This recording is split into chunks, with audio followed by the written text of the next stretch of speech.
দুই এজন নতুন সদস্যই এটা শব্দ ব্যৱহাৰ কৰিছে, মোৰ বৰ ভাল লাগিছে যে আমি বিজ্ঞানক নতুনকৈ চিন্তা কৰোঁ।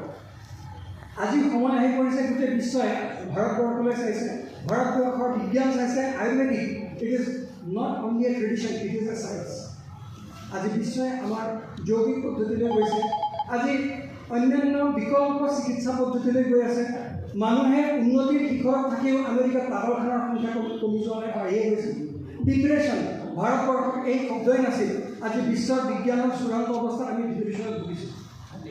বিজ্ঞানৰ আৱিষ্কাৰত মই অপেনলি ক'ব পাৰোঁ, ৰাজবংশীৰ দ্বাৰা এটা শব্দত মই ক্লিক কৰিলোঁ কথাটো যে মোবাইলটোৱে মোক বহুত সহায় কৰিছে। বৰঞ্চ আমি সকলোৱে মোবাইলৰ ভয়াৱহতাৰ বিষয়েহে আলোচনা কৰোঁ। প্ৰশ্ন উঠে মানসিকতা বা মনস্কতা।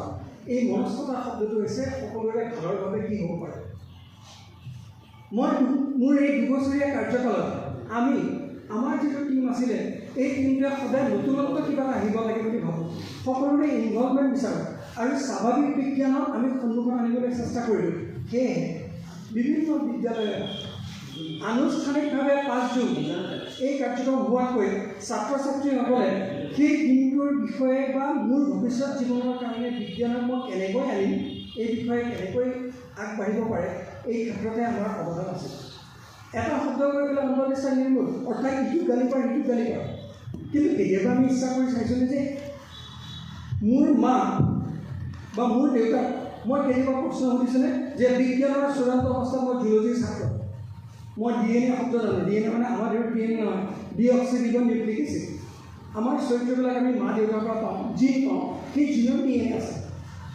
উপস্থিত থকা সদস্যবৃন্দ আপোনালোকে আমাক কেতিয়াবা সুধিছেনে, অঁ মা তোৰ DNA ৰিপৰ্ট মোক দিয়াচোন, মোক ডাউট আছে তই মোৰ মা হয়নে নহয়? কিয় যদি সঁচাকৈ বিজ্ঞান মানসিকতা, তেনেহ'লে মোৰ মাক কিয় DNA চাৰ্টিফিকেটখন নিবিচাৰোঁ? বিচাৰিব লাগিছিল। যুক্তিবাদ অকল যুক্তিৰ কাৰণে নহয়, যুক্তিৰ পিছতো যুক্তি থাকিব লাগিব। মোৰ মাক মই DNA নুসুধাৰ এটাই কথা যে মই বিশ্বাস কৰোঁ, আৰু মই ভাবোঁ যে প্ৰত্যেক বিশ্বাসটো যদি অযথা বা বেলেগ লাইনত যায় সিহে অন্ধবিশ্বাস। আদাৰৱাইজ অন্ধবিশ্বাসেই হৈছে প্ৰত্যেক বিশ্বাসৰ ভিত্তি। আজি যদি মই এটা সপোন চাওঁ, হ'ব পাৰে সপোনটো অমূলক, কিয় অন্ধবিশ্বাস আজিৰ তাৰিখত হ'ব পাৰে কোনে জানে। মানুহে আকাশীযান আৱিষ্কাৰ হোৱাৰ আগত আকাশত উৰিব পাৰিম বুলি অমূলক কল্পনাইতো কৰিছিল, সেইটোতো তাৰ কাৰণে অন্ধবিশ্বাসেই আছিল। কিন্তু বিজ্ঞানৰ প্ৰগতিৰ লগে লগে সেই সত্যটো উদ্ঘাটন হ'ল, যাৰ বাবে আজি আমি উৰাজাহাজ পাইছোঁ। ঠিক তেনেধৰণে আজি আমি যদি কল্পনা কৰি চাওঁ, সৰুতে টিভিটো অফ কৰাটোৱে মোৰ কাৰণে, মোৰ এইটো ব্যক্তিগত অভিজ্ঞতা, যে ঠাণ্ডা দিনত লেপৰ ভিতৰত সোমাই পেলাই ক্ৰিকেট মেচ চাওঁ, ৰাতি 10টা বজাত খেল শেষ হয়, দেউতাই কৈ যাচোন টিভিটো অফ কৰি। এইটো মোৰ কাৰণে যে কিমান টান কাম আছিল। কিন্তু আজিতো ৰিম'ট আহিল। সেই সময়ত মই নাজানিছিলোঁ ৰিম'টৰ আৱিষ্কাৰ কেতিয়াবা হ'ব বা মই ব্যৱহাৰ কৰিম।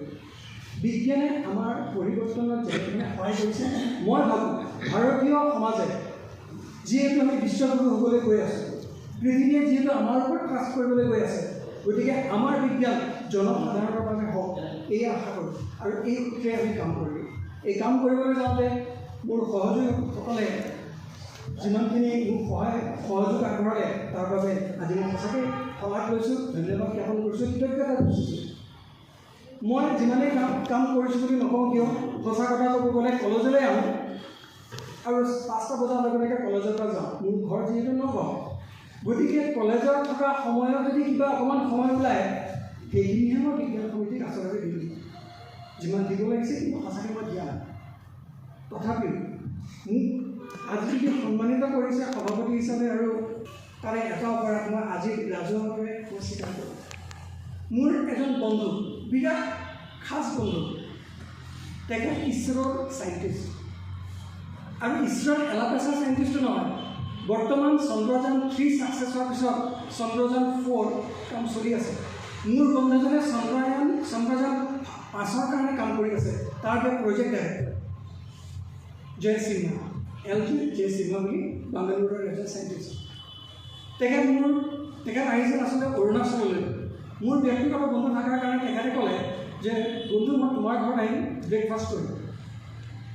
হঠাৎ হোৱাৰ কাৰণে আগদিনাখন ক'লে মই অলপ স্বাৰ্থপৰ জীৱ, কলেজলৈ আহিবই লাগিব। মই ক'লোঁ যে আৰে FIR मेरे कॉलेज में आओ तेखत कले ना आमार प्रोटोकल आछे तार माने तेखत जत थाकिब तेखतर लगत सैटेलाइटर जोगाजोग হৈ আছে গতিকে सैटेलाइटर ঈশ্বৰৰ পৰা তেখেতৰ মনিটৰিং কৰা হৈ আছে তেখেতে ক'ত যাব থাকিব আমাৰ ঘৰলৈ আহোঁতে তেওঁ কৈছে মোৰ মোবাইলত দেখা পাইছে তেখেত মোৰ লোকেশ্যন শ্ব' কৰা হয় সেইকাৰণে মই কোনো ইনষ্টিটিউশ্যনত উইদাউট প্ৰায়ৰ পাৰ্মিশ্যন যাব নোৱাৰোঁ তো মোৰ মৰিগাঁও কলেজলৈ কেনেকৈ গেটৰ বাহিৰত তেখেতে ভাষণ দিছে কিন্তু মই অপৰাধ কৰিলোঁ যে আমি বিজ্ঞানৰ ছাত্ৰ ছাত্ৰীসকলে বিজ্ঞানৰ ভাল পোৱা ব্যক্তিসকলক তেখেতৰ লগত পৰিচয় কৰাই দিব নোৱাৰিলোঁ এইটো মোৰ দ্বাৰা অপৰাধ হ'ল এই অপৰাধৰ বাবে মই ক্ষমা বিচাৰিছোঁ কিন্তু প্ৰতিশ্ৰুতিও দিছোঁ যদি কেতিয়াবা আমি ইনষ্টিটিউটৰ লেভেলৰ চাইণ্টিষ্টক আমাৰ ইয়াত যদি বিচাৰোঁ আৰু তেনেধৰণৰ গম্ভীৰ প্ৰগ্ৰাম বা মৰ্যাদাপূৰ্ণ যদি অনুষ্ঠান হয় মই